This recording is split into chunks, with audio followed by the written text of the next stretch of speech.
This message is brought to you by Dubby Energy. Are you a gamer, streamer, podcaster, content creator, just a gym nut? Looking for a boost of energy without the jitters or crash? Then Dubby Energy is the way to go. No calories, no sugar, no fillers, no artificial colors. Just an energy drink packed with multiple vitamins and neurofactor. Go to www.dubby.gg to order your tub of Dubby Energy now and use promo code ChaoticCulture1 to get 10% off your order. With that, let's get the show started.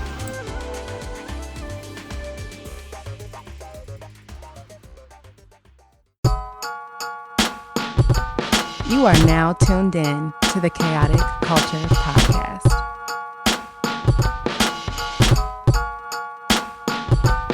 It's the KKP on your mother flipping airways. Hear the name ringing through the halls and the stairways. You were listening to a pod that can segue. All the latest topics guaranteed to fill your headspace. It's a safe place to voice your opinion. Say what you feel just like you're a kid again. Kid, the pro and friends, black as obsidian. Chaotic culture, that's the world we living in.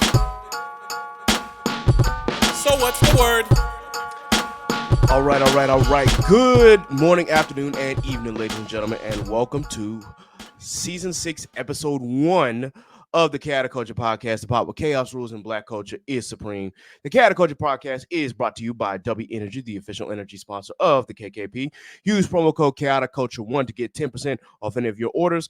The Chaotic Culture Podcast is also brought to you by patreon.com/Chaotic Culture Pod. Subscribe to patreon.com/Chaotic Culture Pod to get bonus episodes and content, and of course, to help keep the lights on here.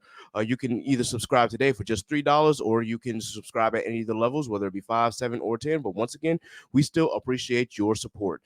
This podcast will deep dive into modern black culture and how millennials and Gen Z can navigate the crazy parts from finances, music, black business highlights, content creators, home ownership, HBCU, sports, anime, wrestling, and so on. If it encompasses black culture, we are going to cover it. Live from the 410, I am the host and the creator of the Chaotic Culture Podcast. This is your boy, Ked the Pro, a.k.a. the Calculated Millennial, a.k.a. the Encore presentation. Now, can I get an encore? Do you want more? A.k.a. your favorite toxic adjacent king, Ked the Poet, Ked the Closer, all that good shit. 843 is me. Baltimore is the place to be. Always chaotic, never toxic most days. And back again, once again, with your favorite black culture highlights and black culture shenanigans. With me today, starting off the pod, of course, is the instigator himself, Scuba Steve. Please introduce yourself, sir. What's up, man? Yo, what's going on? It is Steve, aka the Instigator, aka Gambit, because I could never be your X-Man, aka Scholar's dad or whatever, aka I pilot. I mean, I cosplay two characters with one cosplay. All right, my bad. I messed up on it, but we got through it. Right. You know, we don't got to be perfect at all the time, but you know, it is what it is. It is what it is. All right. Law is going to be joining us a little later. He is stuck in traffic right now, but of course, when he joins in, he will hop into the conversation. I'll let him introduce himself. With that in mind, y'all, once again, thank you for joining us for a brand new season. Thank y'all for tuning in to the epilogue, the prologue, because an epilogue would be the end. But thank you for tuning in to the prologue. We definitely appreciate y'all tuning in and hearing us out, you know, between myself and Law, you know, talk about the things that we had going on. And, of course, the stuff that happened a couple weeks ago. Now, we've been gone for a couple weeks, so a few things happened in between there. But before we get started, of course, we got to do a mental health check. Steve, how's your mental health been? Mental health is good, man. It's been pretty good. I had a little scare, but it wasn't really a big scare. But like just kids being dumb. One of the kids at my daughter's high school made a whole like I'm about to come to the school and shoot it up type thing. So of course, you know, they had to like lock the building down and stuff like that, and everything like that. But he was just being a fucking kid. You know what I'm saying? Like, I mean, you have to take all those threats serious and stuff like that. But he was just being dumb. You know what I'm saying? Just being a kid. So that was like the only scare that I had. That was like last week. But other than that, mental health been good, man. I've been pretty good. I'm not gonna lie. Hey, well, that's good to hear. I am a little surprised at that because especially with today's climate in schools right now, you can't really take those threats lightly at all. Any kid, at any all. adult makes those kind of threats, it's like, oh, wait a minute, like alarm bells should be going off immediately. But I know, Yeah. there are times where kids are just being kids. So hopefully, everything was able to calm down. But I'm glad that at the very most, the Skylar is safe and that, that this this scare really wasn't a scare, but it was like, yo, y'all need to cool y'all jets with that. But in His any feeling, case, yeah, in go ahead. reality, his feelings was just hurt. If I'm not mistaken, he got into a fight and he lost the fight. Oh So shit. so his feelings was hurt, and he started, acting like that. But yeah, they got to take it serious, and that's just how it went. Yeah, especially considering that this is Texas and we all know about gun laws in Texas. So I'm just saying, Everybody got like, yeah, everybody got one, which means that they are easily accessible. So one. all I'm gonna say is, y'all just please be careful out there, man. Watch your kids, and I pray that y'all schools ain't going through that kind of thing. And then if you get your feelings hurt, if you lose in the fight, bro, just come back and fight another day. Train up, go box, take martial arts, do something like and so that Hmm. way when you get caught lacking again, this time you'll be prepared and you'll have the hands to actually win the fight instead of doing what you was doing and causing the whole school to get a scare and shit. Yeah. But So how's your yeah, middle? so my mental health's actually okay. It's been pretty good this last week. I didn't really have too much going on. Work is a continuous struggle from a physical standpoint, trying to get adjusted to that. And there are days where I'm more sore than others, but otherwise I'm not complaining. Work is work for right now until I can find something better that's not too much of a toll on my body. But either way, it's still, we still thriving and still pushing. This past Saturday, I actually went to what they call the Truth and Service Classic, aka the Battle of the Real HU, which is Hampton versus Howard. And to nobody's surprise, Hampton came out on top. So you already know what it is. Hampton once again is the real HU. And I'm gonna talk my shit for now because right now of course, Howard lost, and of course, Howard is dealing with one of our topics for the day. But at the same time, come November, if the U.S. acts right, Howard will have the last laugh anyway because of Kamala. So we'll see what happens there. But I'm gonna get these jokes off while I can. Y'all have to spend another year being losers to us. So, but shout out to Howard, man. It's all good fun for real, man. Because our other rival, Norfolk State, they ghetto as fuck. And I apologize for the language, but yeah, apparently one of the band staff had talked to me and they were just like, yeah, so when we went to Norfolk, like there were fans who were trying to pour like water and drinks all over the Hamptons dancers. And I'm like, what are we doing out here, yo? Yeah, It's like doing too I didn't even much. yeah, doing the absolute most. And she was like, I'm willing to bet that they don't even attend Norfolk State. I'm like, I'm pretty sure it's just the Norfolk fans and not the actual like Norfolk State students who were doing that because ain't no way a student would do that unless they were just that pressed. And it's not that serious. Like, Yeah, come on, man. But either way, yo, they still did what they did. The band sounds absolutely phenomenal. Speaking of which, Hampton's band actually got chosen for Honda Battle of the Bands in February of 2025. And Honda this year is actually taking place in LA. So I may have an excuse to fly out to Inglewood and, go to SoFi Stadium and see them perform. I am going to see how much it's going to cost me, of course, but I think I might be able to finesse it. So we'll see what happens. hey man, those rivalry games at the HBCUs, you know what I'm saying? Like only a few of us can talk about them because we know, but Mhm. like because Grambling PV game be crazy every year. Oh, I Like know. every year it's crazy. I know. Speaking of the Boombox Classic, actually happened uh, a, about a week ago, and it was for those who don't know, the Boombox Classic is Jackson State versus Southern, and yeah, that the bands, there was a whole fifth quarter. For those who don't know who the fifth quarter is, that is the time after the game where the bands go back and forth playing their, the band tunes and whatnot. I think this one went like 30 minutes. I haven't watched all the video, but I'm just gonna say both bands sound good. And Hampton plays Jackson State next year, and Hampton will see Southern at Honda Battle of the Bands. So this will be interesting, to say the least. I really want to. I have yet to hear Southern in person. I've heard Jackson State. I've seen Jackson State in person, but I have yet to see Southern in person. So I really want to see that. So I'm looking forward to actually hearing that. So this will be some good experience. With that, if we ain't got nothing else, I do want to do a quick check here. The last time that we actually recorded an episode, we talked about a couple fallen legends and, of course, the passing of Rich Homie Quan. So we had said rest in peace to Fat Man Scoop and rest in peace to Beat King, as well as Rich Homie Quan. Within those couple of weeks, September has not been kind. We lost James Earl Jones, legendary actor and voice actor.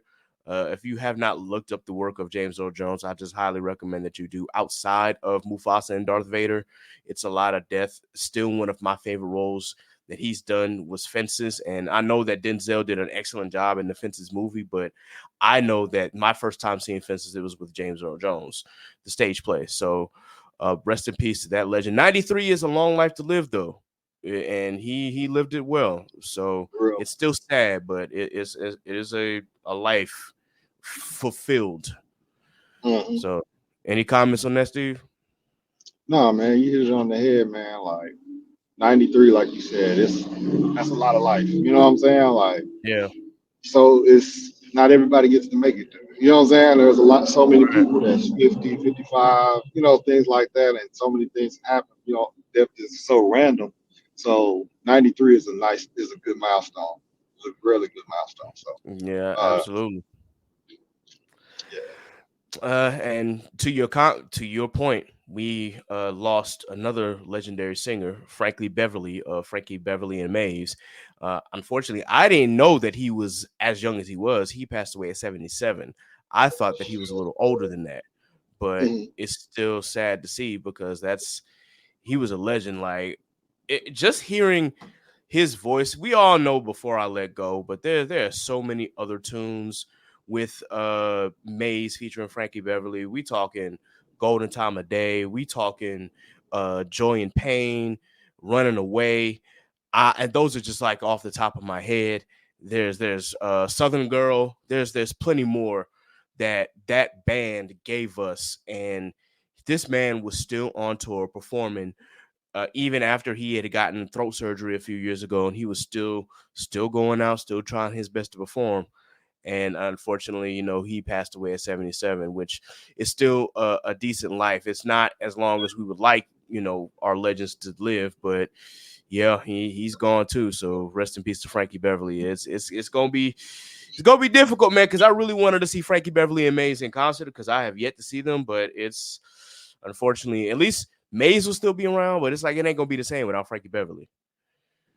Yeah, of course. Like, I mean, I saw in New Orleans they had a big celebration for Frankie Beverly, and that was amazing to see. It's always crazy to think about how many people that you touch. As a celebrity, of course, you know what I'm saying, you reach out to so many people and you touch so many people and change their lives and things like that, make an impact.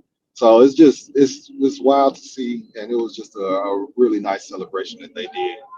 But yeah. Absolutely. I actually got to watch that celebration because I don't think I got the opportunity to. I'm always in the doggone warehouse, so I don't be seeing much, but I am definitely going to pay attention to that. With that, also, we lost another legend, Tito Jackson. It just seems like September has not been kind, but Tito Jackson, of course, of the legendary Jackson family, older brother of Michael, older brother of Janet, passed away at 70. For those who don't know, of course, he was the one of the guitar players. Tito, I know that we made jokes sometimes about Tito Jackson, but we cannot downplay like the importance that he had to the Jackson 5 and the Jacksons in general, and just his talent overall is really, really sad to see. And now Janet has lost another brother. I know right now she is just like going through it. And Janet has some other things that she said off kilter, but that's another topic for another time. But regarding this situation, you definitely just want to continue to keep the Jackson family in, prayers and thoughts, because such a legendary family music wise, and they went through so much as kids and whatnot. And now, unfortunately, Tito passed away at 70, which is still, crazy, because that puts things into perspective. Like, both of my parents are, in their 70s. So I'm just like, wow, okay. It really makes you, realize just how mortal we really are. So definitely rest in peace to Tito. Yeah, man, that's definitely, it's always a shock when you start thinking about, like, man, ages and stuff like that. And you're like, okay, this person, they're starting to go. And or you just put it in perspective with Rich Homie Quan being young as he was. And it's just like, you just start thinking about your own mortality sometimes. And it can get deep. So it's wild, because it's like, man, it seems like they're happening back to back. But we have like a lot of older celebrities, you know what I'm saying, that are important to us. And, like, being honest, you know what I'm saying, that time is going to start coming. And it seems like it's starting to come in waves. Because, I mean, like you said, Tito Jackson is 70. Frankie Beverly is 77. I mean, we know our, famous people. I'm not going to say no names because I don't want to put that out there on them or put that energy on them. But there's a lot of famous people that, we all love and everything like that are in their 70s and stuff like that we see every day. And we just thinking, you know what I'm saying, they're very active in Hollywood and stuff like that, but we don't actually put it into our mindset that they are older. You know what I'm saying? Just because we just feel like they're going to live forever. And it's not necessarily true. So it's always one of those things where you start to think about it, and it's like, man, it's kind of crazy that they're happening back to back to back.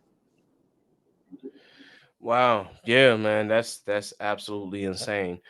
And just as you said, like, a lot of our celebrities are a lot of people that we know are definitely who are celebrities are up there in age now. So it's like, it really puts things into perspective. Speaking of which, for those who don't know, there was a little known celebrity, or you may have known them. His name was Philip Daddae Harvey, and he was one of the guitarists and one of the founding members of Soul to Soul. Now, a couple of weeks ago, I said that I had listened to Club Classics Volume 1 because I was just going through past music, and I'm like, you know what? Let me listen to some Soul to Soul, because I think some form of fashion I had heard Back to Life again, and that's one of my favorite songs. So I like, let me just listen to the whole album, and I listened all the way through, and I didn't realize just how connected that was, because of course Philip Harvey passed away, or Daddae Harvey has passed away. And he passed away honestly on the 10th of September, but people didn't make it public until about a couple of days ago. So I just wanted to say rest in peace to him as well, because he's one of the founding members of Soul to Soul. What was the confusing part was that some people thought that they had used the picture of Jazzy B, the actual founder of Soul to Soul, and I was like, wait a minute, Jazzy B passed, and find out that wasn't him. So, sigh of relief, but at the same time, not a sigh of relief, because it's like, damn, still one of their members passed on, and it's still crazy because he contributed so much to the band. So, rest in peace to Daddae and to his family. Definitely, it's a lot, man. It's just a lot to get through and a lot to think about when you see how many people passed in the Black music community from the middle of August all the way to now. Yeah, and it's like you said, it seems like it's just in waves. It's just coming. It just keep coming. It's like, dang, man, like it's wild to think about. Like, it's just keep coming left to right, and it's like, get right with your maker, man, and make sure to just live every moment and enjoy every moment, because you just never know. That was super random. Absolutely. We're all on borrowed time. Yeah, you're right, man. You're absolutely right. All right, so we talked about the morbid stuff, y'all. It's time to get into some more topics here.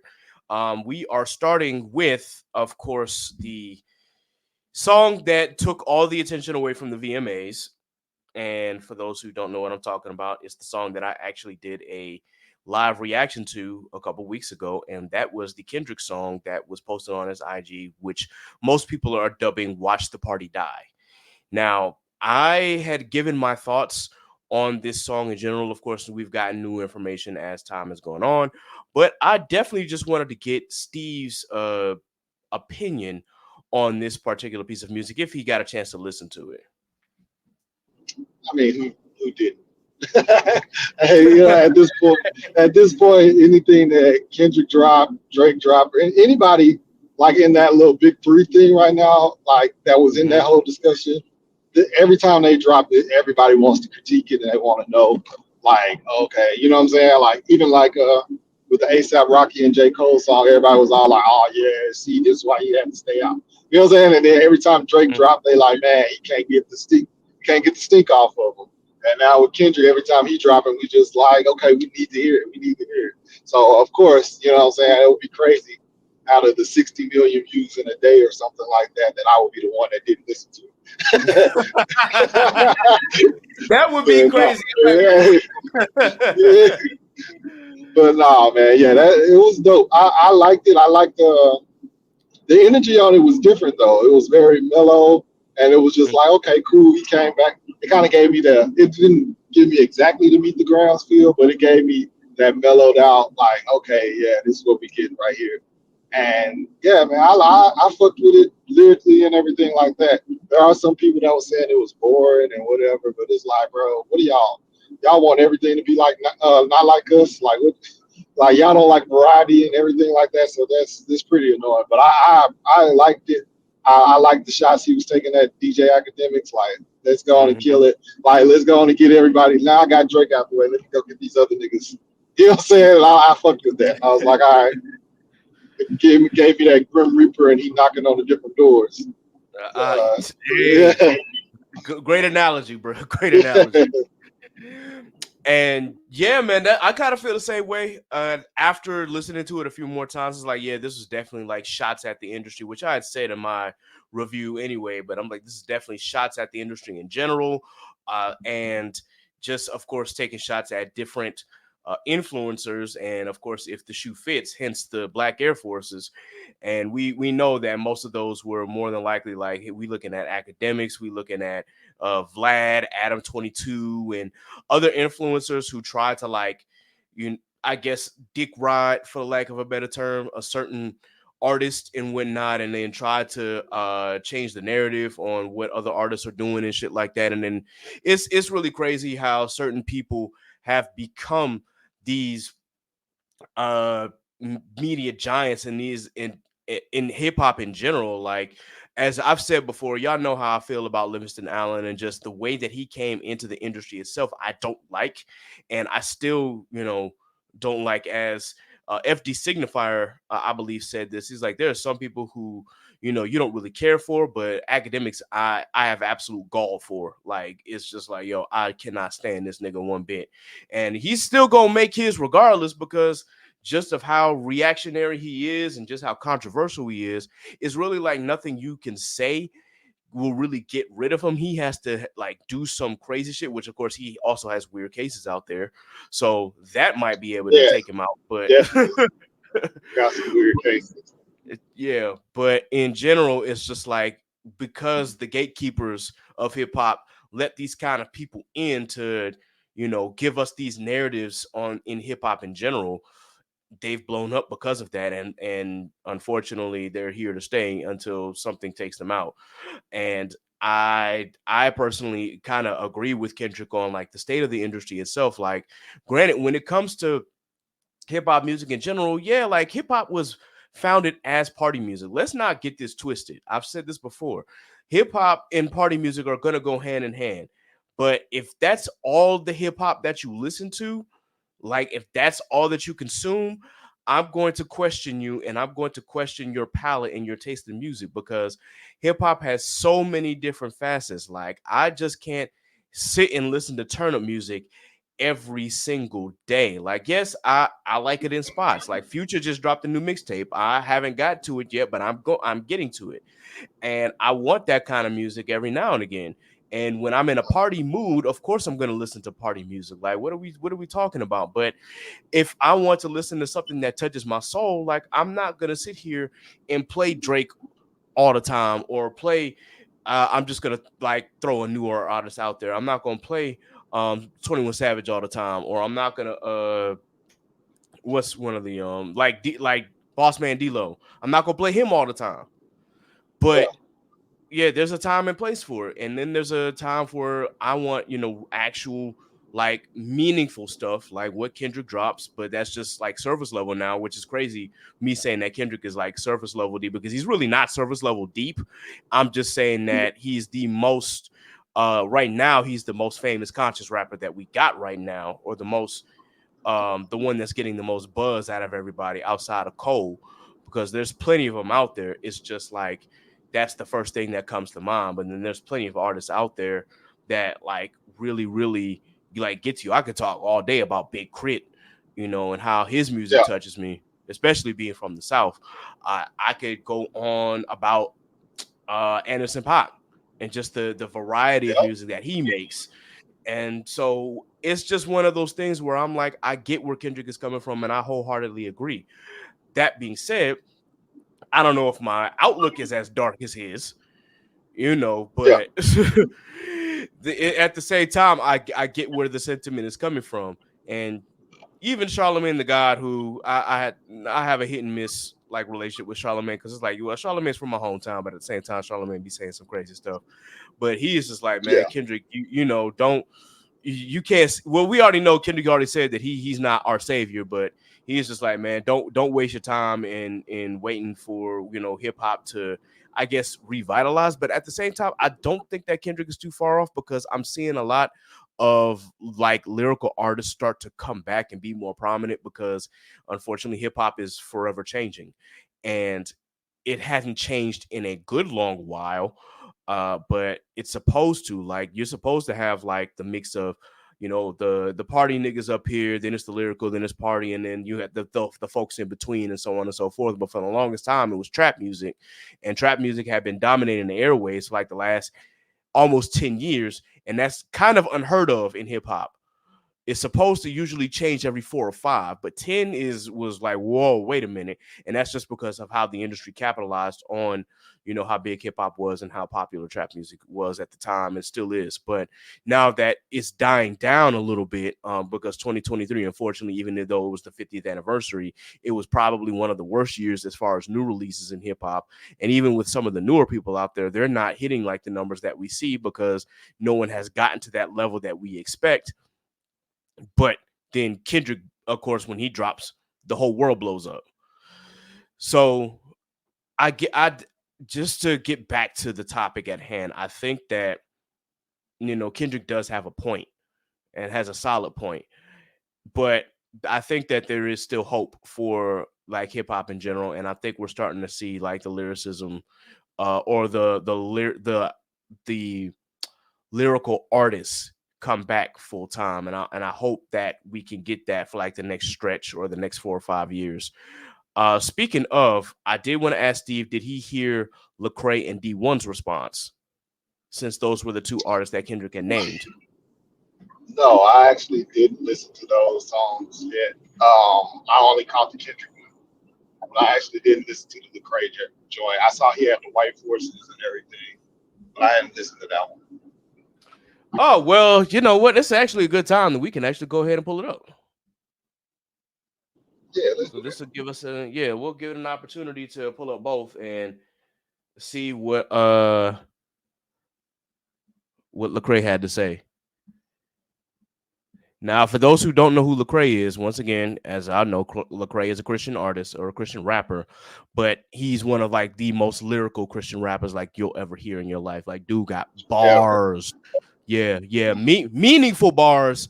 And I know that some of y'all, it may or may not be Christian. I'm still Christian, so of course I love Lecrae, but there's a lot of like Christian rappers out there who they're not they don't really like actually get to you the way that Lecrae got to me the first time I heard him.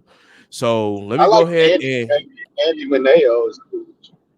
yeah, him as well. And there was one more that I was thinking of. D1, I guess technically is also a Christian artist as well because he talks about God a lot in his music. There was somebody else that I had in mind, but I can't remember their name, but I'll get back to it. Let's go ahead and we are going to share the screen and we'll go ahead and take a listen. Oops, let's go back.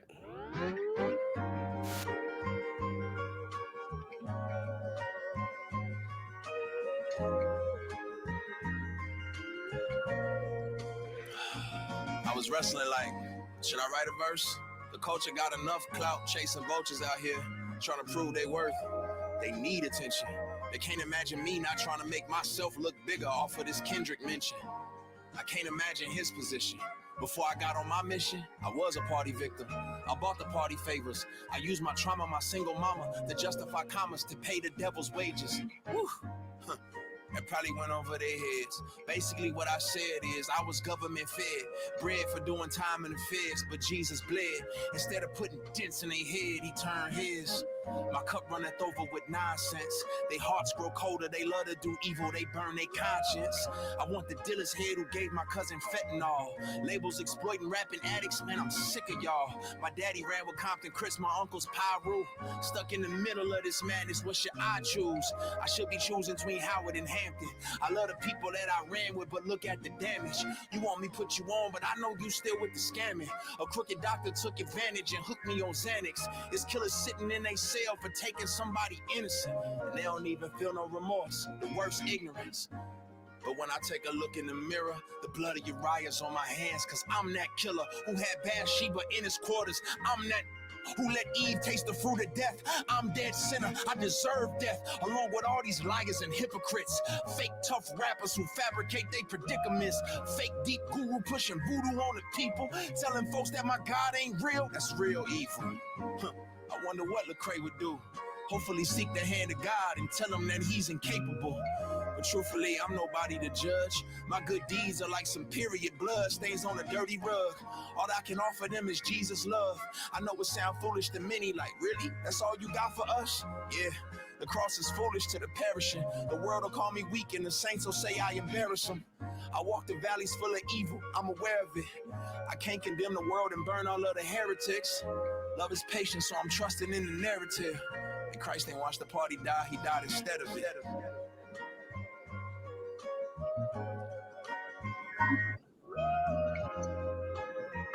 Maybe rapping, man. Yeah, bro. Yeah. Lecrae be rapping. Yeah. Like, yeah, bro. Yeah. So how did you feel? I fucked with it. That's messed up. I liked it. I like how he initially came out the gate too and said he debated on if he was even going to write a verse because he said all these people that's clout chasing off of the Kendrick stuff, and it was a lot of people that did, man. It was a lot of people that started doing that, bro. So I like that, but it was definitely more genuine. It felt genuine, like, okay, I'm just gonna rap about my journey and my journey of, you know what I'm saying, living with an uncle that's a Crip and another uncle that's a Piru, and which direction I'm supposed to take. Me saying that you're supposed to go to Hampton or Howard, it's kind of crazy. We just was talking about that. But yeah, man, I liked it. I liked it. My thoughts on it is that the first time I heard it, I thought it was beautiful, and it's like, dang, yo, like Lecrae is really like giving us his journey, and I get where he was coming from with the last line, you know, like, you know, Jesus died instead of like that, you know, instead of the party itself. But I think that, I mean, we got two conflicting ideals on, you know, what truly is like the party, because we know that Kendrick just wants the industry itself to, you know, to crash and burn. But that doesn't mean, and I think in Lecrae's response is like, that doesn't mean we have to crash and burn because someone already, you know, put his life on the line for us. So I definitely get that comparison. Now, D1 had a response, and Let's listen. I want to be empathetic, my heart like D1, but I will. Go crazy. The Reeboks is crazy, first and foremost. These people think I'm trying to make What's up, Kendrick? We flipping tables, man. Call it like it is. All right. Y'all done turned this culture trash. These so-called legends ain't no legends. I don't care if they sold millions. All you hearing they message. Poisoning our whole community. Everybody hypnotized. Why you think nobody respect black people? No big surprise. Call it like it is. And I love New Orleans, my city, but I love Galway more. I don't care if none of y'all with me. We celebrate being stupid, and everybody's so gangster. But when you clock in for that white man, you be on your best behavior. Hold up. Call it like it is. Yeah, most of media people lame. Y'all was never really cool before you got inside of this here game. Instigating y'all being messy. You ain't helping nobody grow. Tell Joe Budden I'm on a mission. So don't butt in, Joe. Man, I'm going. No, it ain't no pressure on me. I'm applying the pressure. I'm powered by G-O-D. And we gon' be, alright? That's what Kendrick Lamar said. And in the words of Lil Wayne, the sky's the limit, yeah. So call it like it is. Call it what it ain't. Call it what you want. No, I ain't on that train. I'm speaking from the soul. And I don't care who feel it. Yeah, hip-hop is dead. And y'all the ones who killed that. No, I'm not impressed. And I say that with my chest. Don't try to call me preaching. Refer to me as blessed. So call it like it is. And call it what it ain't. Call it what you want. No, I ain't on that train. Y'all boys claim to be some soldiers, but you soldiers ain't no soldiers. Man, I told you and I showed you. I'm a soldier for life. Stop playing dumb. It's good versus evil. It's only two sides. Class in session. Y'all need to attend. Just like my shoe size. Murder music hit different when somebody in my crew died. The biggest gangsters in rap got blind hair and blue eyes. We getting pimped. What y'all wanna do, guys? Your new single just dropped. Yay. Time to entertain us with new lives. Whoever said I'm canceled, man, I'm laughing in these people's face. I work for God, dummy. My impact could never be erased. Tell America, I'm the same brother I used to be before y'all was introduced to me. Consistency ain't new to me. So call it like it is. Y'all done sold us out with your coonery, and that dollar bill got y'all whipped. That's dead, man. It's the eulogy. And whoever say what they gonna do to me, man, I hit your whole block up. With prayers, man. Y'all ain't used to me. To be finished, loop that thing back. Let's go. Call it like it is. Call it what it ain't. Call it what you want. No, I ain't on that train. I'm speaking from the soul. And I don't care who feel it. Yeah, hip-hop is dead. And y'all the ones who killed that. No, I'm not impressed. And I say that with my chest. Don't try to call me preaching. Refer to me as blessed. So call it like it is. And call it what it ain't. Call it what you want. No, I ain't on that train. I don't care what these people think. I'm trying to make these people think. I don't care what these people think. I'm trying to make these people think.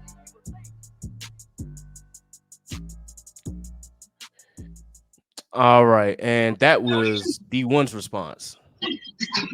So lyrically, I don't think he's as great as Lecrae and everything like that. But his message was, I felt his message way more, because it was like, just like he really was like he said, calling it like it is. He was telling the truth on a lot of that shit, man. Like a lot of the stuff with the industry and how like they leeching onto like these bad vibes and stuff like that, that drill music and all that stuff, talking about pill popping and all that stuff.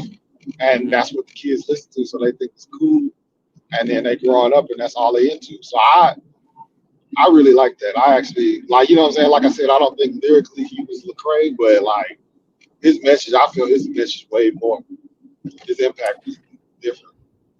Yeah, I agree to an extent. For me, it's like, yeah, he's not as lyrical as Lecrae or Kendrick, but you could tell that with this message, he was speaking from the heart. Like, yeah, the industry's fucked up, so let's just call it out while we at it. Yeah. You know, and not in those words, because again, he always, you know, puts God first and try to keep it clean. But you can tell, like, hey, this is what's going on in the industry. You know, we a lot of y'all, especially in the rap games, telling yourselves to the white man, and you know, y'all doing all this just so y'all could have a single out there, and you know, they're like, oh well, they look at you as just the money makers and not even as human. And also from his perspective, he's just like, man, I love my people, but some of y'all just need to get your act together. So I think from D1's perspective, he was agreeing wholeheartedly with Kendrick's message. and he wanted us to actually like point it out. He's like, okay, well, Kendrick said this, so let's point him out. Let's tell him what's really going on in the industry, and let's actually say it so that everybody can hear it. So I definitely do like the approach by D-1, and shout out to D-1 and Lecrae for those responses, because yeah, it really just adds a lot of depth to Kendrick's narrative. And I always say that anytime that Kendrick drops something, it's gonna stop the world. And we saw what it did. Like, this man got more views than the VMAs did on Instagram. Like, he had 3 million views for that video, and Yeah. the VMAs only had 2 million watching the entire time. Yeah. I wonder. That makes me wonder, Kendrick, was that on purpose? Like, was that strategic? I mean, Yeah, granted, it was 9 and on 9/11 on top of that, so it just it makes you think, and it makes you wonder. But that's all that I have. Any other closing thoughts on this? No, I mean, let the party die. It's like, you know what I'm saying? It was one of those things. And I think that the timing of it was really, really crazy because of the next segment we finna talk about. It's like he was calling out the weird shit, and then right away, but they was on this man's doorsteps. They was on. Bruh. Before we get to the next act, y'all, I just wanted to ask, of course, was there anything new that you've been watching, reading, listening, anything new that you wanted to, let the people know, so that way they might be able to tap in? No, as far as like watching, I watch the one thing, Preacher. They just added it on Netflix. It's the same creator from The Boys, but he released this TV show a few years before he released The Boys. So far it's been pretty interesting. It's crazy. It's just as crazy as The Boys, basically. But yeah, I want to watch on Hulu How Not to Die Alone. I want to watch that, but I haven't started that yet. But that's on the list. As far as like listening, I haven't been listening to any music. I've been listening to like audiobooks and stuff like that. Okay. I've listened to Ace of Spades, which is a book about two black kids going to an all-white school and how the white kids were trying to, be racist and get them put out the school type thing. So it was a pretty interesting read. But yeah, man, it's just been audiobook, and I listened to Monster by Walter D. Myers. Walter D. Myers is my favorite author. Yeah, so I listened to Monster. I finally found it on the Libby app, and I was like, oh shoot, I'm gonna go ahead and download this because I've been wanting to read it for a while. I never had the time, but right now audiobooks have been my bag. And I listened to Charlemagne the God. Now that you mentioned it, I listened to his book as well, Black Privilege. Black Privilege is a pretty good read. Okay. Yeah. Cool, man. As far as music, again, I haven't gotten I haven't gotten the chance to listen to Future's new tape, so I will listen to Mixtape Pluto throughout the week, and I will check back in and let y'all know what my thoughts on that particular mixtape are. But yeah, that's next on my queue. I will say that I am definitely going to see Kaytranada when he comes to Columbia, Maryland at the beginning of October. He comes on October 6th, and I was able to get a ticket. Now it's in the a pavilion, so it's like, of course, you got the general standing area, the seating area, and you've got the lawn. I didn't want to sit on the lawn, so I was able to find like one of the last tickets in the seating area. I'm gonna be in the back, but at least I'm gonna be sitting. So that's what I'm gonna be doing here soon. So I will let y'all know how that concert turns out. If it's anything like it, I've experienced Kaytranada before when he came for something in the water.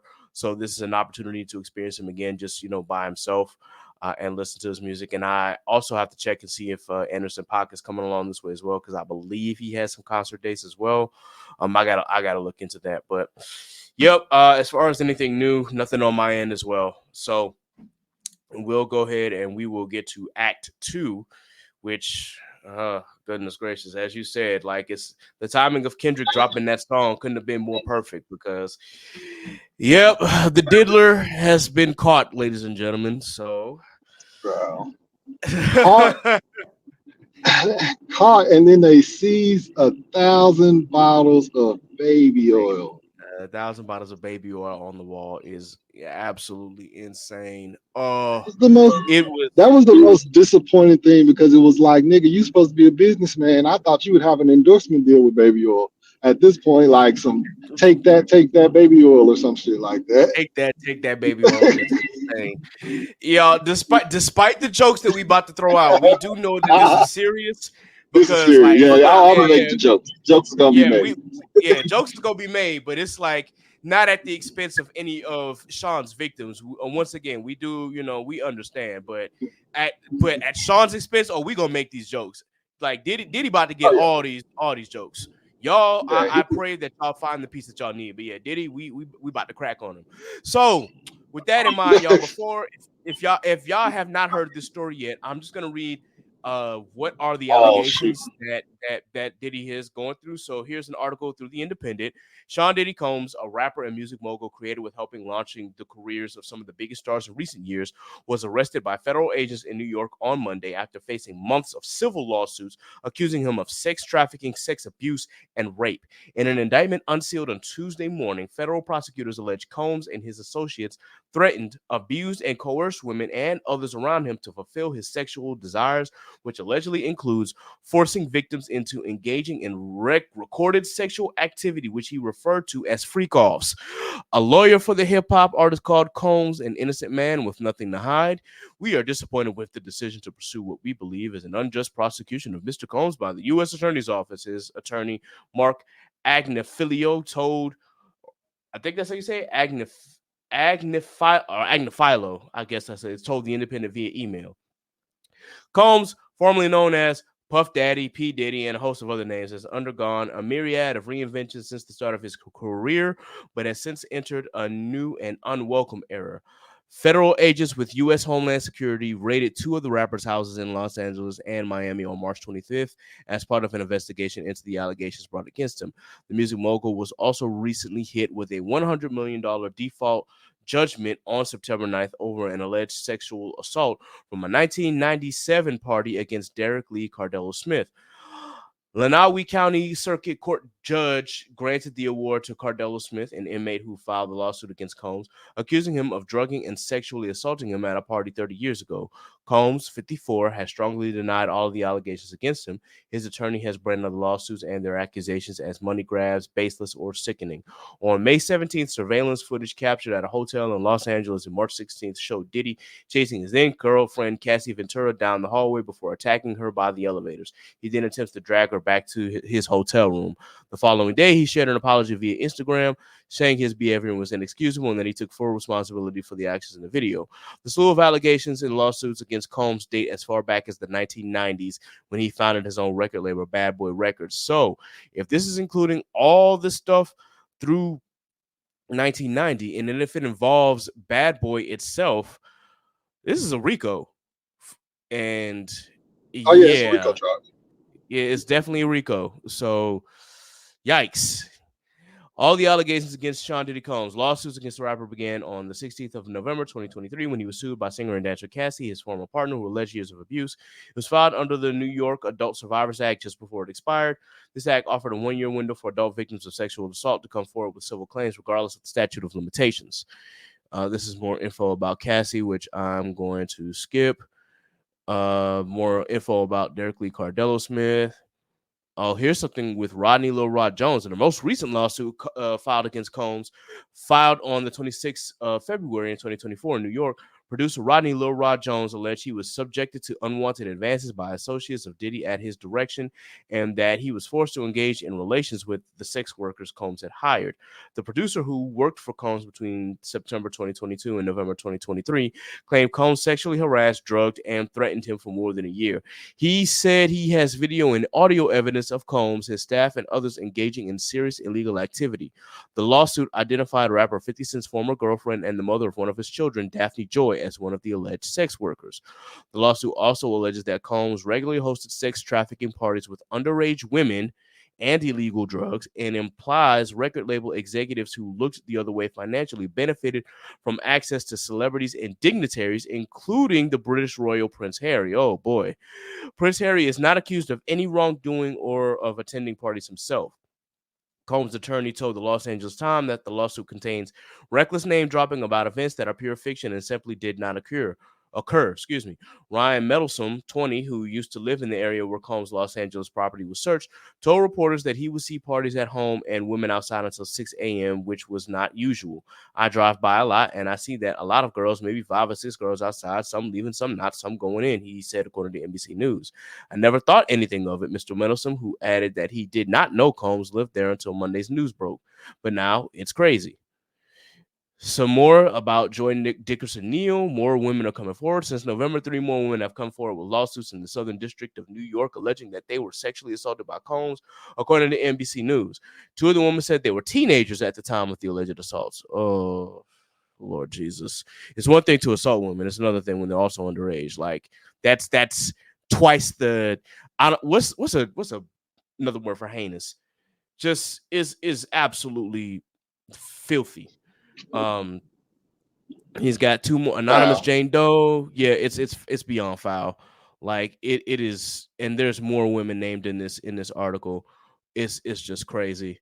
For nearly a year, Combs has faced a series of civil lawsuits that accuse him of sexual abuse, rape, and misconduct. Now, federal prosecutors have brought criminal charges against him.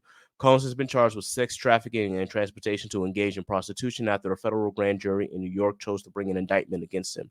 He's accused of running a criminal enterprise that consisted of his associates, employees, and the influence of his business empire to coerce, control, and abuse female victims. That includes sex trafficking, forced labor, kidnapping, arson, bribery, and obstruction of justice, according to the indictment. Remember what we said about Kid Cudi's car? Yeah. In an indictment unsealed on Tuesday morning, the federal prosecutors alleged Combs and his associates threatened, abused, and coerced women and others, around him to fulfill his sexual desires. That allegedly includes forcing victims to engage in recorded sexual activity, which he referred to as freak-offs. So I think that is pretty much the end, because that's just a repeat of the beginning of the article itself. But yeah, we knew that. Yeah. And speaking of which, our boy Law has joined us, so I'm gonna go ahead and add him to the stage. Yo, what's good, Law? Yo. It's good to be back. Hey, sorry for my tardiness. Hey, listen. One thing I've learned is to be prompt when leaving the beach, because I'm telling you, bro, like, I didn't think that many people was at the beach until it was time to go. You feel me? Oh, yeah, I feel that, bro. I'm not in the point where I got a car, so like waiting on drivers and all this other stuff, it really will put you behind when it comes down to leaving on a time schedule. But nevertheless, I'm here. It's your boy Law, tapping in from the 850. You feel me? I came in on the back end of what sounded like Did He Do It? Yes, he did. yes, and fuck he did. And I don't know. It just comes down to another point of me being saddened by now having to go through playlists and take out songs that like I bop to. You feel me? Like, it's a zero tolerance policy over here. Like bro, I get your fame and your accolades and whatever. But when it comes down to it, you feel me? I got a mom and sisters, nieces, Mm-hmm. and the last thing I could ever want is for them to ever be subjected to any type of and I'm laughing because like no, I'm actually upset about it. You know what I'm Yeah, saying? Like very. um yeah, nah, when it comes down to our women, our people, the people who give life, you feel me? We gotta Mm-hmm. protect them at all costs. And just you feel me? This is my little 5 minute dump mental headspace. I'm good. Everything is great. Life is grand. Um yeah, now when it comes down to it, you feel me? When it comes to our black women or just women in general, we have to protect them at all costs because not only are they being monetized and deemed as things of property, is really sad and unfortunate. And the more that we delve into these years, is more and more that you see that they are not cared for in the instances and the places that they should be taken care of. And the fact that we have to keep constantly having the same conversations about healthcare, or just even their rights in general, is beating a dead horse in the ground. And I don't know. I really watching the debate. I don't know if we've talked about that just yet, but watching the debate and just hearing the narratives from that and doing my own research, I'm honestly scared about where this country is going as a nation and a geopolitical figure. But I can't talk too much about that. But Yeah, considering your position, bro, I get it. Uh, with that in mind, I just wanted to give like a few thoughts on this whole situation with Diddy, man. Like just like Law, it's really difficult for me because it's like, dang, yo, you really did make like good music, and now I can't touch it with a 10-foot pole no more because of all these allegations that you had not only against women but underage women and men too. Like, dude, you are just an incredibly sick human being to be doing all of this and abusing people. It's like, yo, and we've had jokes about Diddy secretly liking men for the longest time, but actually seeing it play out in like real time, it's just like, wow, it bro, did not you age are. well. It did not at all, and it's just like, yo, bro, like, what is it? It's just so absolutely crazy that it is as deep as this. Again, we knew that, and we've made jokes about it in the past about Diddy being evil and like just the way that he treated some of his artists was crazy. And even I've said on occasion, like looking at Bad Boy Records as a whole, when you look at the artists that were under him and how they didn't like last long because of something that had to do with just how Diddy treated them. And it's crazy. Like when we talk about Biggie and Mac, how we lost them. Mac ended up like joining a whole cult and kind of going crazy. Loon converted to Muslim, and he's like he don't want nothing to do with Diddy. Mace would come back every now and again, but like you see, he separated himself. We don't like Total.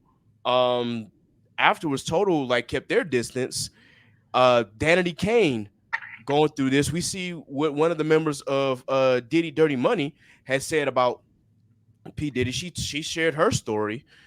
It is so mind-boggling to think that he would just have this amount of abuse for years and years and years and years and years and years, and you have all these execs looking the other way because Diddy is a cash cow, because Bad Boy is a cash cow, and because they're making money off of him, and he's making money in general, and he's benefiting all of these corporate execs and things like that. It is just completely insane. And I feel for the women that have had to deal with that, and I feel for the dudes who had to go through that, bro, because that is just really really wild to me. Just hearing about all the shit that he put women and men through. I honestly I don't know, man. Like it's a lot of people that I say that I have a disdain for, but just hearing about what Diddy had done is just like, bro, ain't no way. But Ain't Ked, no it way. makes me ask, like, because eventually, all the money that was being paid out comes to an end. Mm-hmm. You run out. So, how much money actually was expounded into the silencing of these people before they felt like they wanted to be able to, or it might not have even been a money incentive. It could have just been that, like, I don't want to say it's a snowball effect, but that's kind of how it seems to play out. But it's just like, how much money was actually invested into hush money?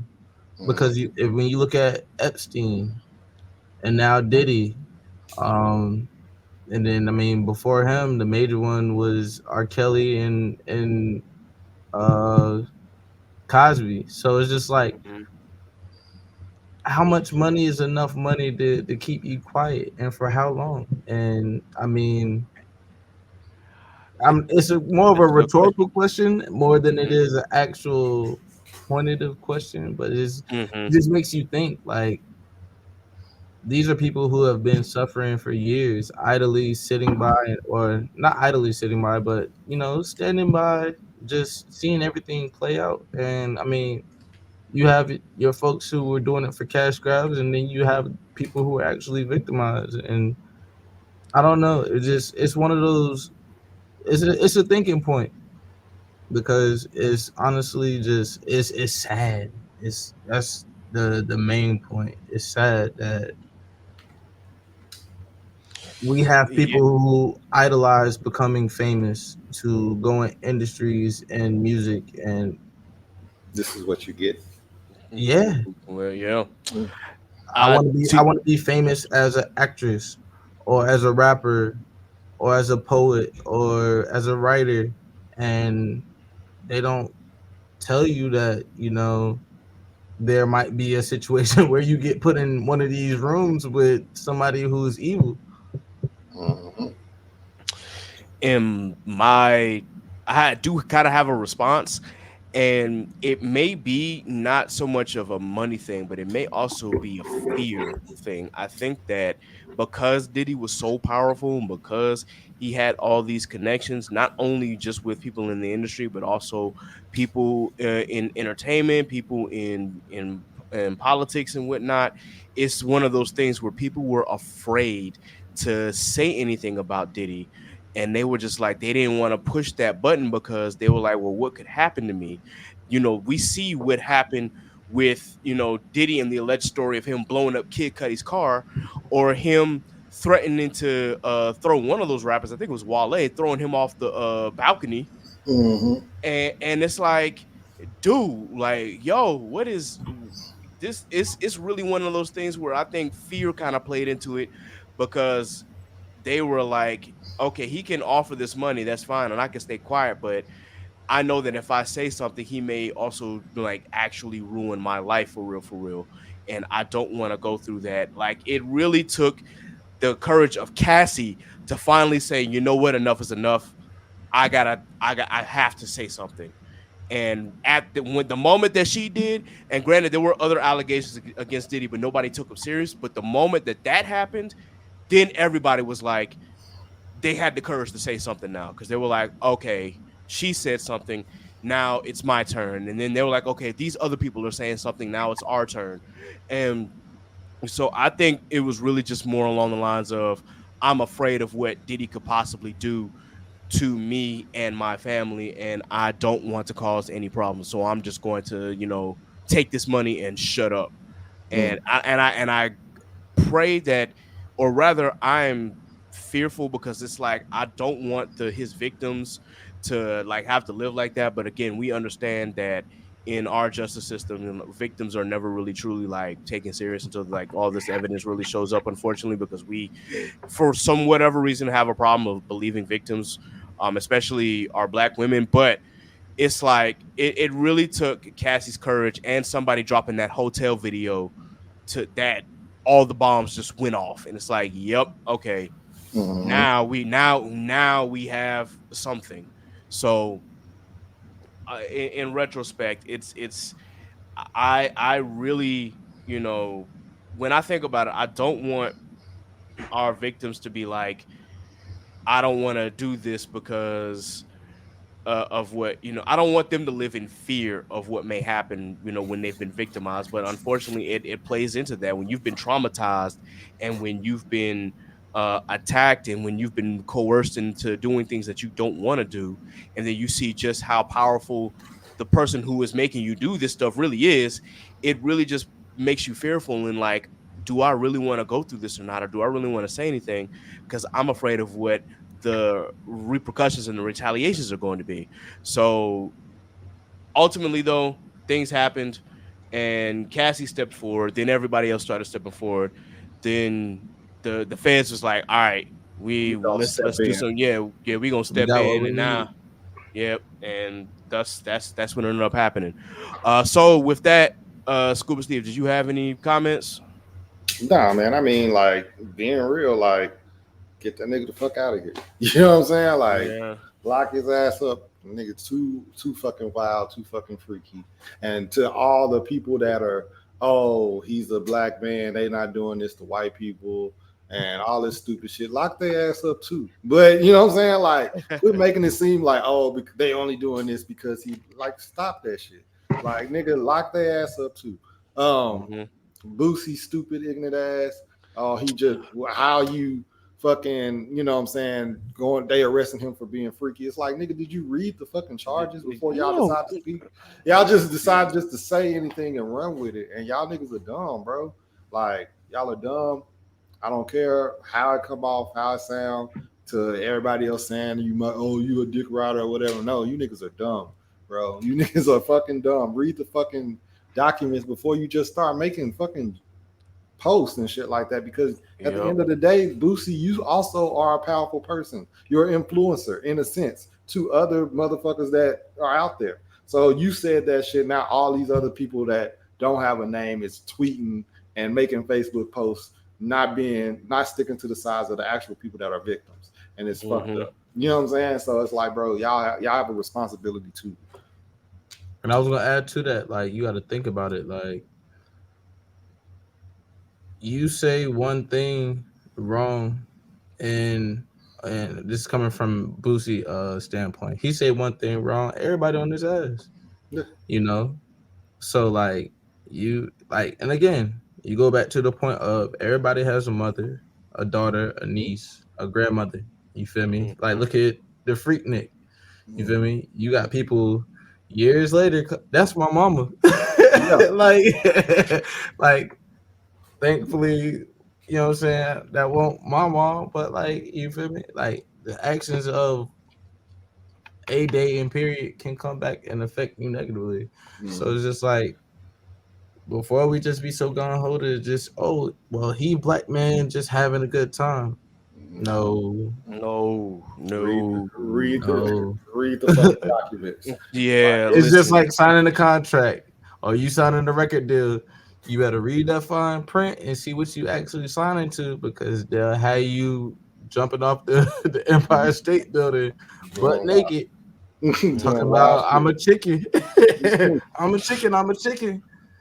You know what I'm saying? So it's just like, we gotta really lock in, and it's all to take away from other things that, again, I can't talk about, but y'all know what I'm speaking of, because that's coming up too. So I need my people to wake up and actually use the gift that was given, which is intellect in your mind, and get out of the algorithm of what we think is right, and, you know, pick up a book or just pick up the newspaper or just anything and actually read it for what it is, and broaden your horizon, because ignorance is one thing, but to just blindly follow behind the next person's ideology is asinine.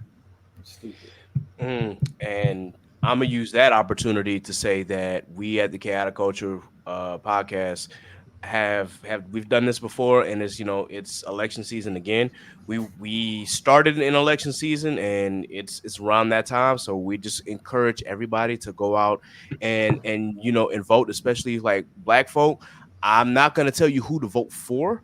I can tell you who I'm not voting for myself. Y'all already know DJT is not getting my vote ever in this lifetime, and I've made that clear with the Central Park Five. I'm like, as long as he maintains that the Central Park Five are guilty, or excuse me, the exonerated five are guilty, he will never see my vote. But you might be a different listener, and you might, feel some kind of way about Democrats or Republicans, whatever the case may be. I just want you, as a black person, if you are black listening to this, to exercise the right to vote, because I've had grandparents and parents who were in the civil rights movement who basically were literally marching and fighting and bled for that particular right. And I'll be damned if I let it go to waste, regardless of what my thoughts are on the political landscape, regardless of what my thoughts are on certain candidates. I am going to still utilize that right that was given to me that so many people try to take away right now. So thankfully I'm in a good state. Maryland is very, very progressive, and they're very open-minded. So I'm like, all right, yeah, I'm good with where I'm at. So I already know who's going to end up winning my state.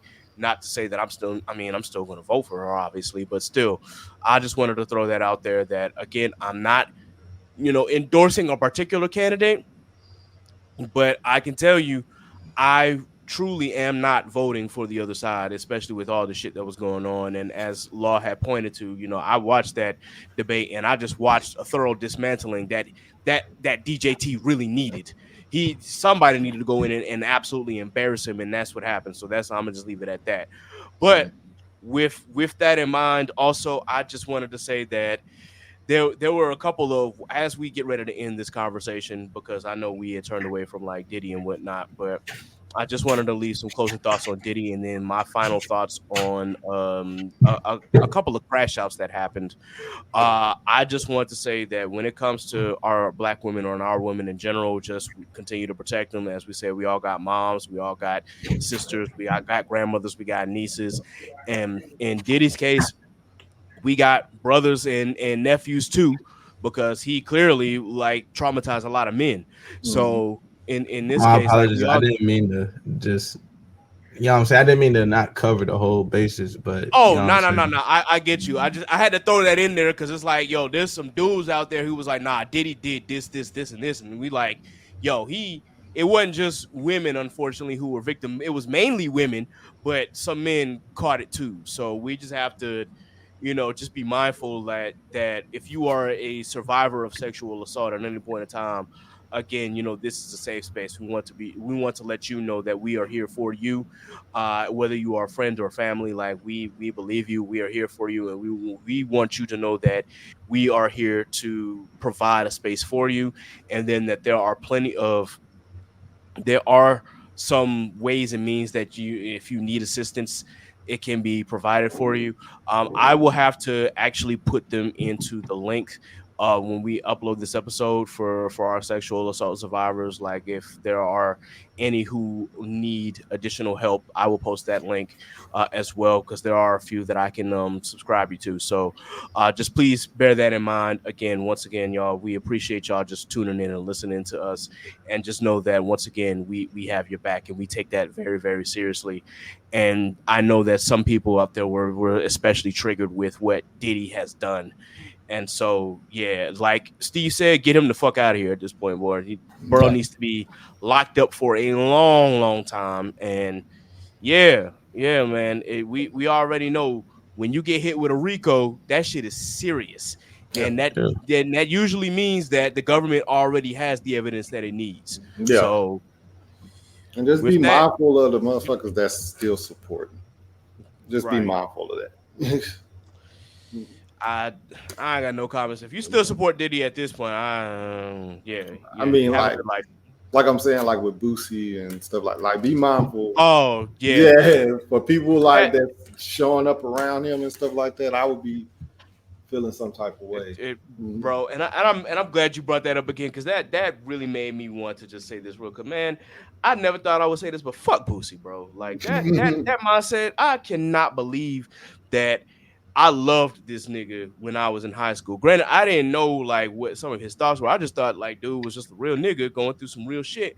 But now hearing his thoughts about that, Diddy was just trying to have a good time. My nigga, read the fucking case. Read the unsealed affidavit. Like literally, like the charges were unsealed. You can read it all. Like this is not just about a dude having a good time, bro. Like this is about I say kids school. Like it's a video or clip out here. He was explaining how his bathroom is set up at his house.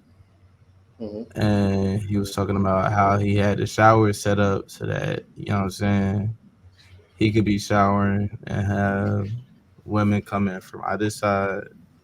And you know what I'm saying, they do their thing. And then he was just like, he got his bed set up level to, and he compared his shower to one of the lockups he was in.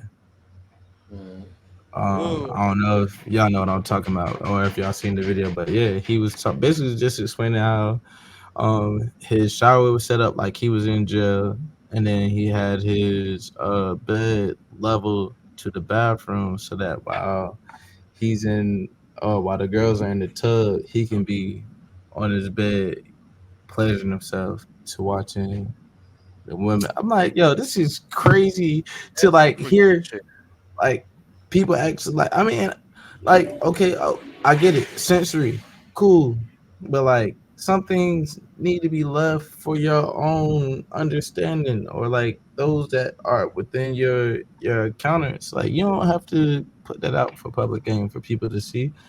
And that video came up like a couple of days ago, and I didn't get a chance to send it to y'all because I was just like, I was perturbed by just a little bit because just like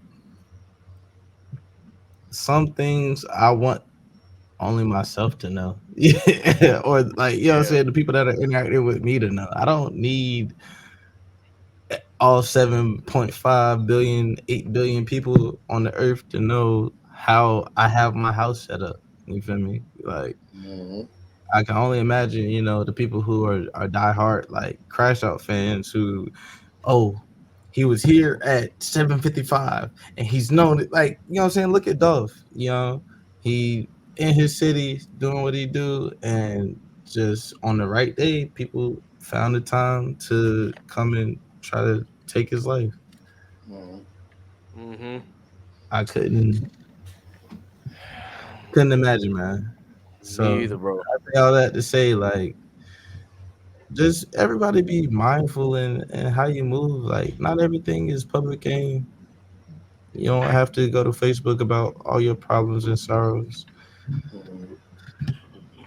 For real, no. So please don't go to social media with your problems and sorrows, yo. Keep that in house. Like social media is not the place for you to have a therapy session. Go see an actual therapist. Go see that lady. So, let's move on from Diddy because there is one more thing that I wanted to comment on. There's actually two more things. One. In our political landscape, I just wanted to mention that there's a certain person who is running for governor of North Carolina who happens to be black, but he sure don't act like it. And his name is Lieutenant Governor Mark Robinson. If you haven't seen that story, oh boy, yeah, more power to you, North Carolina. All I'm gonna say is please vote for that white man. That's all I gotta say. And I never thought I would say that, but bro, please vote for that white man because never in my 33 years of living, I have never seen anybody black call themselves a black Nazi. That shit is insane.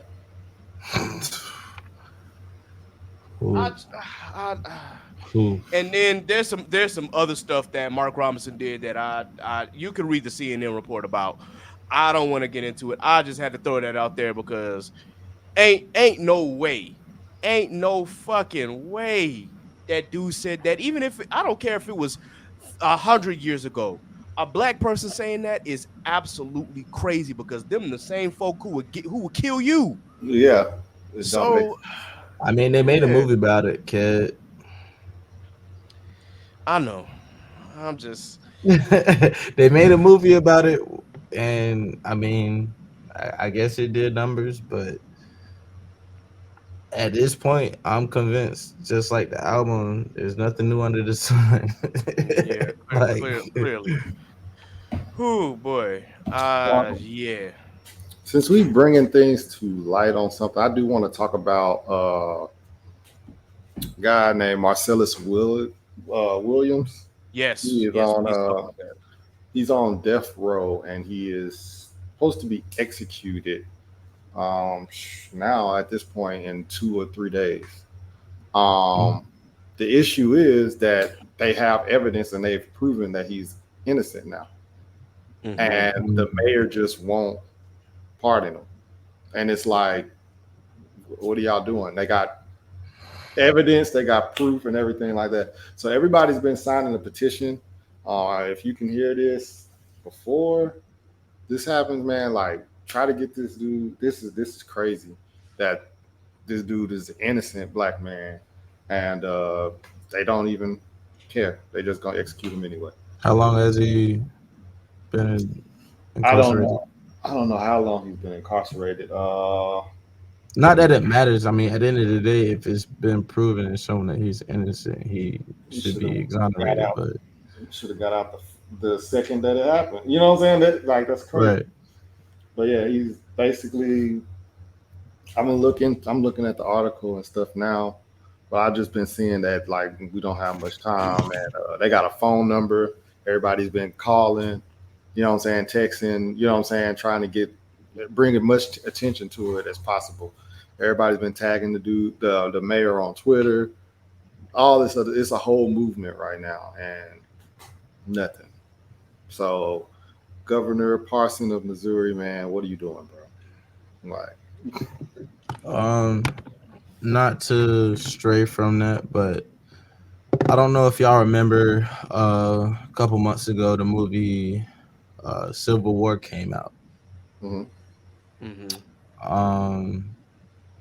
Watching that movie actually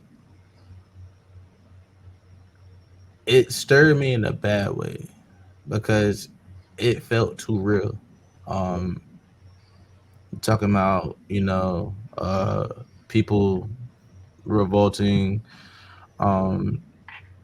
They now have made armed forces the forces for the United States versus the people, if that makes sense. And I mean, I'm kind of summarizing it based off of me watching it, but it kind of stirred me the wrong way because it was too real. And I think I said on a latter episode that it was coming out, saw the preview for it, and it was kind of scary to see that that's what Hollywood has now come up with as a form of entertainment for people. And just to see today's current state and where we're going with things, and we're right on track for that same exact situation, rhetoric to happen. Yeah. And then to have friends and family who are in the education system and they're physically and mentally taxed because they don't know how to get these kids to understand and be locked in with actually learning. It's a scary time that we're in, and yeah, I'm the youngest of the three of us talking, but we all are like-minded in the sense that like we know what it was to go to school and to have to be to school and to actually have a reprimand behind not passing the grade or not knowing our material when it comes to going to school, and I know we're on Gen Alpha or something like that. Mm-hmm. Yeah. They always preach to us that we are the future, right? And you can't even get a kid to spell tomato right without technological assistance. Yeah. And I was being facetious with that, but also speaking real facts with it. I am nervous as a young black man wanting to start and build his own family, on what it will be like to put my child in the education system, whether it be private or public. And to our listeners, I hope that y'all are feeling the same, and not in a sense of worry, but in the sense of we need real change.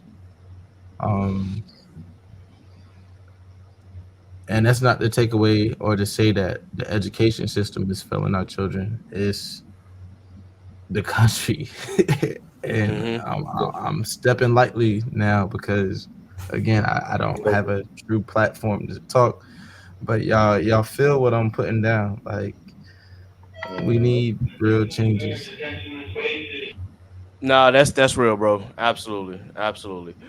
So just in light of that, with the whole Marcellus Williams situation, and then just with everything going on in the country, I definitely I have glimmers of hope, but I know that with the way certain people act and what certain people believe, it's just kind of like, okay, yeah. So I know that in terms of how this country operates, it's always been like slow change. It's never been anything dramatic, unfortunately, because that's just how it is. And some of us have to be like, we can have hope for real change, and then at the same time still maintain pragmatism, because we know that unfortunately, at least our parents' generation had to be pragmatic about certain situations. That's kind of how Joe Biden got into office, because it's like we have to be pragmatic about how to beat certain people. But same time, we just know that with the way that this country is and the way that certain generations are brought up, we just have to be mindful of how we take care of our generations below us, and how we mold them so that way they can be the next ones up as we intend them to be. We can't just put it all on their soldiers without doing the work ourselves. So Right. let's continue to pave the way forward for Gen Alpha, and even for some who are in Gen Z who are coming of age, and let's make sure that we do our part to get them on the right path to making this a better society. Because the way some of these things are going right now, you're just like, man, people just being greedy, selfish, evil, all of that good shit. But before we get out of here, there's just one crash out that I wanted to talk about, because I'm not sure if anybody is familiar with this guy, but his channel goes by the name of What's the Dirt. And What's the Dirt actually is he's a lyric breakdown. Like he does lyric breakdowns of a lot of different hip hop songs. Now, he is white and he is Canadian. But what really like got him going for real is the breakdown of the songs between Kendrick and Drake. Now, if you hadn't seen his lyrical breakdown of 616 in LA, it was actually like very thoughtful. There were some things I thought he was reaching on, but it was very thoughtful, and it made me think like, you know what? I'm looking at this song a little differently now, and I had to give him some credit, because I think that he does do some really good research. However, he decided that Family Matters needed a near 3-hour video of a lyrical breakdown. And I'm like, Family Matters ain't that deep for 3 hours. Like, and I get what he was trying to do, because he was trying to do like the Buried Alive freestyle that Drake did that was not released on, platforms or anything. He just like did it on his Instagram, and I think YouTube has like a clip of it, but it wasn't released for the public or for public streaming. And he also wanted to like break down the video. Now, not everything on there is like a reach. I didn't listen. I'm gonna be frank. I didn't listen to the video because I'm like, I ain't doing 3 hours. I'm sorry. That's not for no damn Family Matters. That has aged terribly on top of that. But there was a few things that really like had me laughing because I heard a couple of clips. One where he says that in his mind, Drake used the word nigga 37 times to prove just how black he is because he's been black for 37 years and that's how old Drake is. And it's like, boy, if that ain't the craziest reach I've ever heard in my life, yo, no. That's like saying for every Corona I drink, I'm that closer to being Hispanic. Like, yo, what are we doing? At that point, I'm dual citizenship. That is crazy. Yeah, like no, bro. You telling me there's a black racist white Ku Klux Klan member right now? Like, because I know he done said nigga a few times. I'm saying, bro, but like just because someone uses that term does not necessarily mean that I mean it's. Let me get my words straight. Just because Drake had said it that many times does not mean that he was trying to prove a point that he's been black all his life. That is not what that was going for. Drake just used the word nigga 37 times because Drake was being Drake. So it's because he said we don't want to hear nigga no more. Yeah, pretty much it. Yeah, that's really what it was. He was trolling. Like but that's kind of what I'm, not to cut you off. That's what I've actually come to realize, like how Drake is to his naysayers.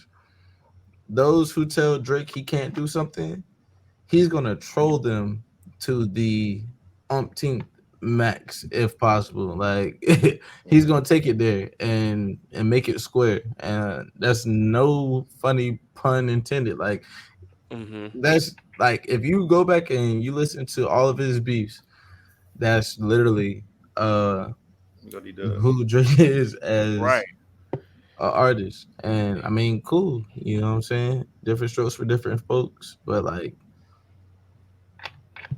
for you to say 37 times to prove that he's black, it's bullshit. Yeah, it's bullshit, bro. It is.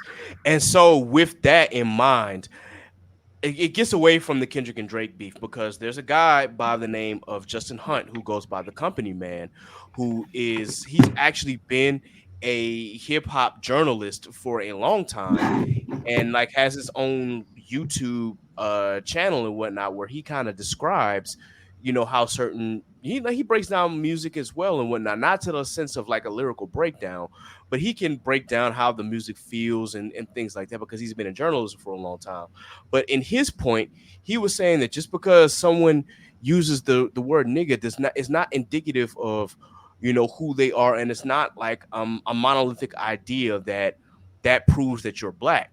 Because Justin Hunte said like in his first 20 years of living, his household didn't even allow the N-word to be said.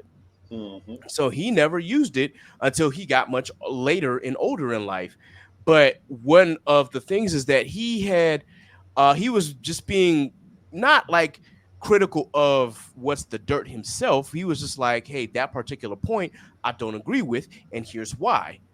But because of that, What's the Dirt crashed out and decided to like attack him personally and say, nah, there's some dudes out here who've been attacking my character, so nah, fuck them. I'm gonna start clapping back, but then I'm not gonna record it for YouTube to give them the benefit of the doubt because this dude is just gonna get clout off of that. Mind you, the Company Man had built his base long before What's the Dirt was a thing. So there would be no way that he was getting clout off of this when, the Company Man has been in this joint longer than he has. But it just really was crazy because What's the Dirt had gone back and had heard him say, oh, we never used the N-word like for 20 years in my household.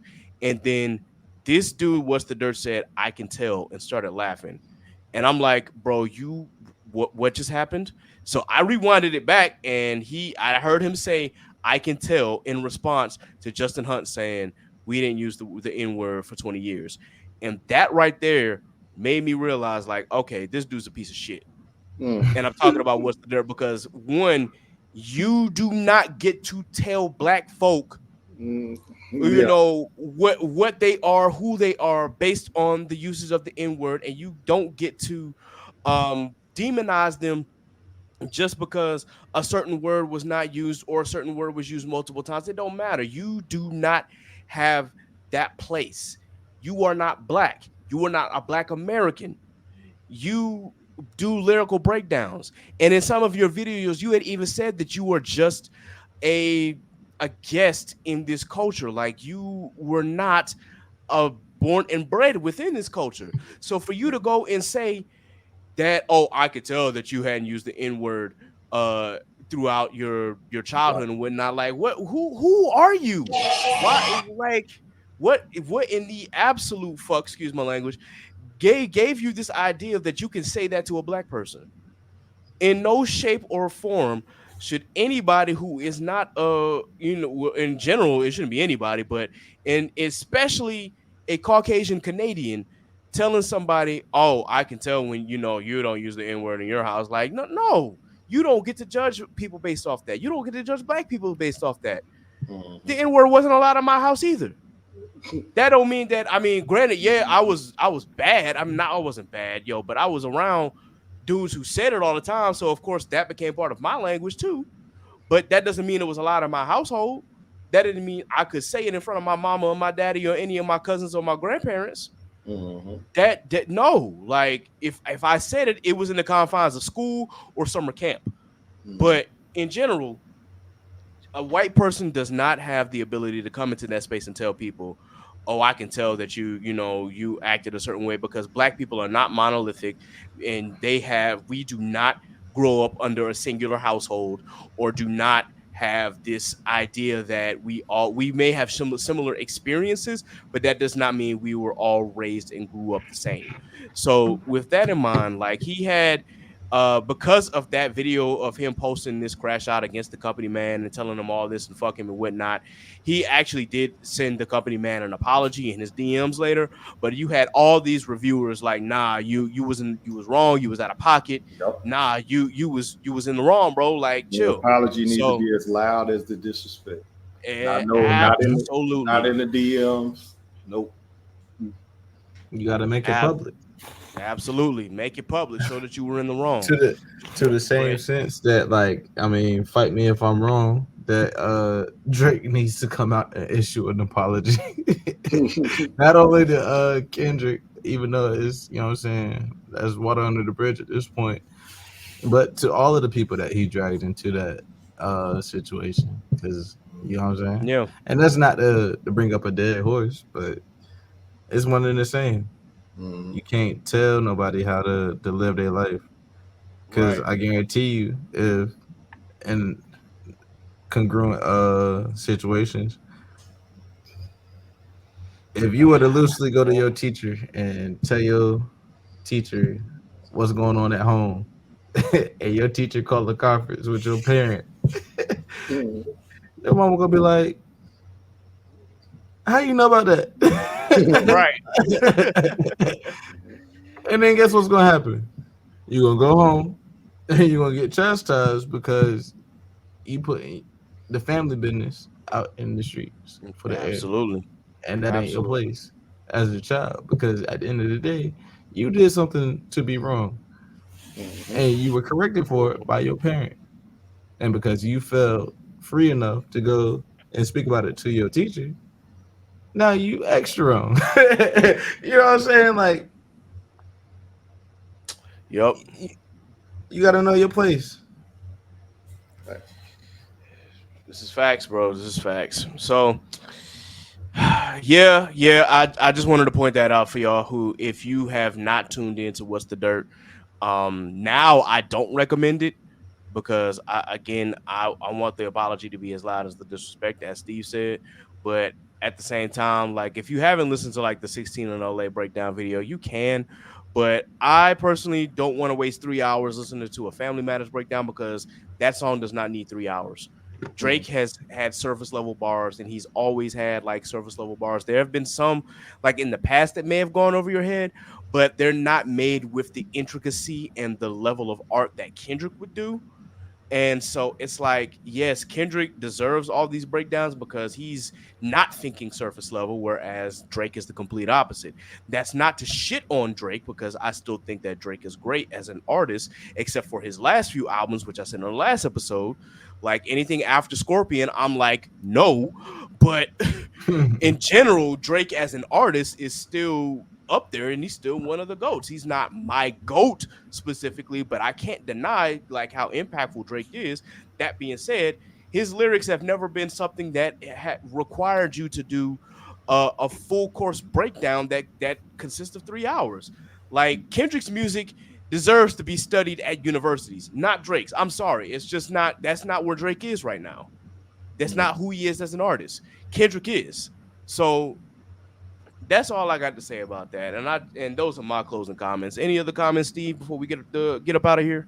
No, I don't got nothing. All right. Cool. Well, that kind of concludes our first episode. But before we get up out of here, of course, we got to know if there are any new Black businesses that we want to shout out real quick before we do the rundown and peace out for the night.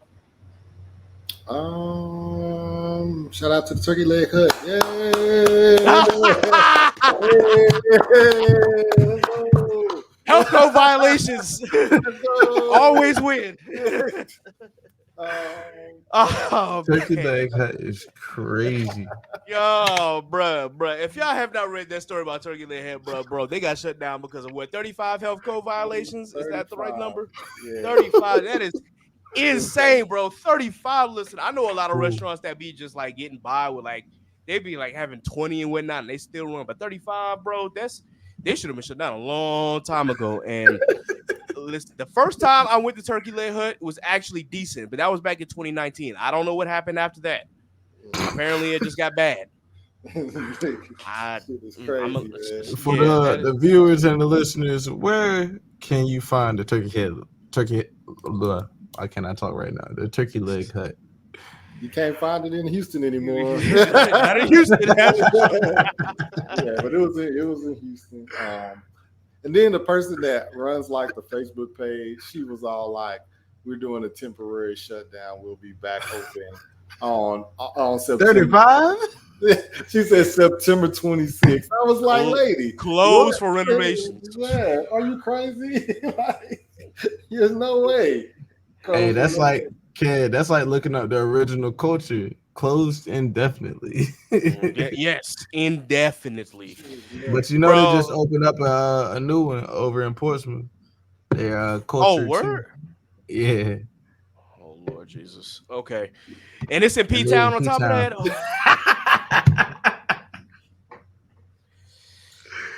Hail Mary, Mother of Grace. I pray for that establishment. That's all I'm going to say. Yeah, shout out to them.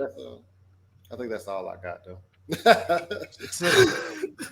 If you're in Houston and you're listening to this and you did want someplace good to eat, I did go to Supreme Gumbo in Houston, and that shit is actually really good. Word. Shout out to Reggae Hut, which was down the street from Turkey Leg Hut. Reggae Hut is still good. I've been told though that Cool Runnings is actually the place to go to. Shout out to Daphne for that. Next time I'm in Houston, which would be around DreamCon, which is the end of May instead of July, but whatever. I am gonna come to Houston at least, and I'm gonna try it, and I'm gonna take your word for it. So yeah. All right, let me go ahead and do this rundown. If nothing else, ladies and gentlemen, of course, if you are not familiar with the rundown, this is an opportunity for us to name all the podcasts, business, artists, and content creators who have supported this podcast and who we ourselves support in general. So this is our time to shout them out. First and foremost, of course, shout out to Shogo High and Inside the Mind of a Blurred. Of course, you know I am part of the Shogo High Collective, and Steve is the founder of Inside the Mind of a Blurred, which I am also a part of. So, of course, shout out to those two podcasts as well. Big shout out to Mike Check Waifu, of course, who was on with us last season. If you missed that episode, please be sure that you check it out. I am also a Patreon subscriber to Mike Check Waifu, so please be sure that you check all of their content. They are great. If you're not familiar with them, of course, Mike Check Waifu is a seasonal anime anime podcast, and they break down all of the seasonal anime, some of their favorites, and of course some of the stuff that is not their favorites. And they may shit on your favorite anime, but they come from a place of honesty and how they feel because they watch like a ton of anime. I can't even keep up. So definitely shout out to them. Shout out to Worst Gen and Blaname. Of course, Blaname is slowly but surely starting to come back. Worst Gen, of course, is still on a hiatus. But again, shout out to the two podcasts, which were together formerly known as Anime After Dark. I am still Patreon subscribers to them. So big shout out to Mike and Sine for doing like all their work over at Blaname. And of course, Worst Gen with GB and the whole team.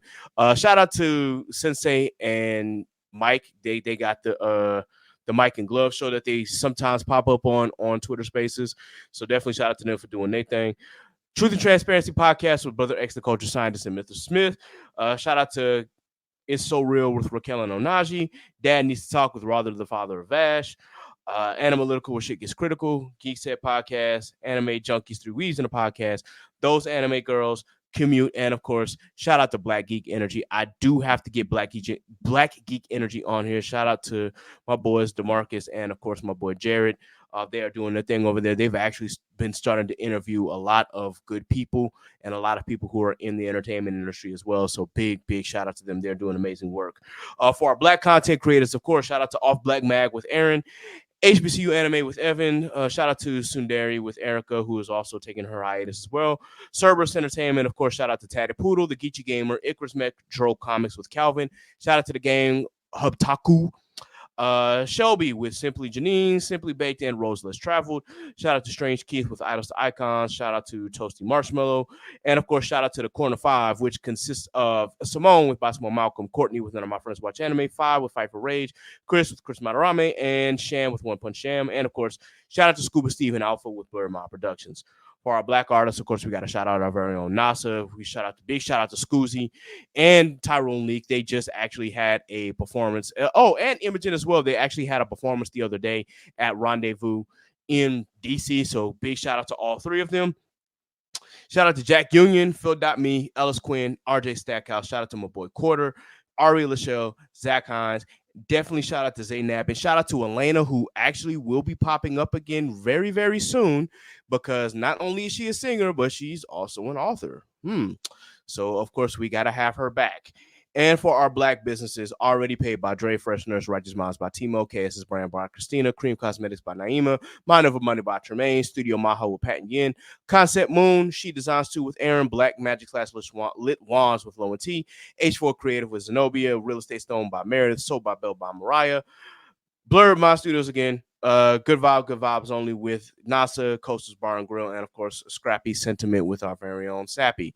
With that, this concludes the episode here. Be sure that you like, share, and subscribe to the Chaotic Culture Podcast on your favorite DSP. Once again, subscribe early to the Patreon for early access to the podcast and bonus episodes to the podcast. You can subscribe at any of the 4 levels, whether it be $3, $5, $7, or $10.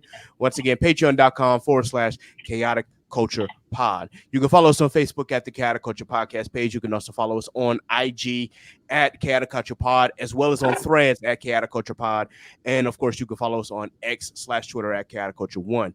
You can follow me, Ked the Pro, that's K33 the Pro, on all social media. You can follow Law at L.JR_96 on IG and Law96_ on X/Twitter. You can follow Scuba Steve at Scuba Steve 1428 on all social media. You can follow Miss Nasa and I'm Nakasa on all social media. You can follow Jay at Jaylee Trey at all social media. And you can follow Sappy at Scraps14 on all social media. And this has been another edition of the Chaotic Culture Podcast. So until next time, folks, remember, embrace the culture, chaos rules, be blessed, be safe, God is love, and we are out of here. Deuces. One.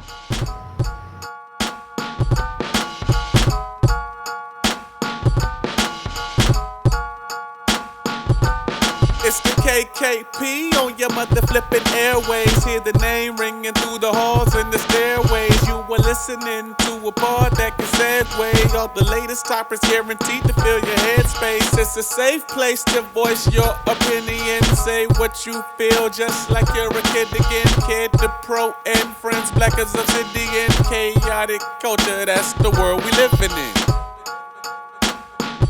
So what's the word? You are now tuned in to the Chaotic Culture Podcast. And